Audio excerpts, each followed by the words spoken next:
சாலை வரியையும் காப்புறுதி பாதுகாப்பையும் புதுப்பிக்காத ஆடம்பர கார்களின் உரிமையாளர்களுக்கு சாலை போக்குவரத்து துறை கடுமையான எச்சரிக்கை விடுத்திருக்கிறது. சாலை வரியையும் காப்புறுதி பாதுகாப்பையும் புதுப்பிக்க தவறும் ஆடம்பர கார்களின் உரிமையாளர்களுக்கு எதிராக நாடு தழுவிய அளவில் மிகப்பெரிய நடவடிக்கை மேற்கொள்ளப்படும் என்று ஜேபிஜே சட்ட அமலாக்கத்துறை மூத்த இயக்குனர் முகமது கிஃப்லி மா அசான் தெரிவித்தார்.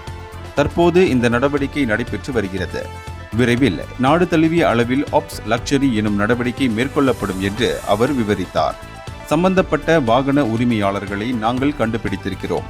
நாடு முழுவதும் சாலை வரியும் காப்புறுதி பாதுகாப்பும் இல்லாத ஆடம்பர வாகனங்கள் எங்கு இருக்கின்றன என்பதும் எங்களுக்கு தெரியும் என அவர் குறிப்பிட்டார்.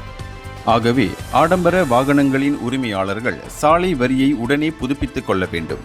அப்படி செய்ய தவறினால் அவர்களின் கார்கள் பறிமுதல் செய்யப்படும் என அவர் எச்சரித்தார்.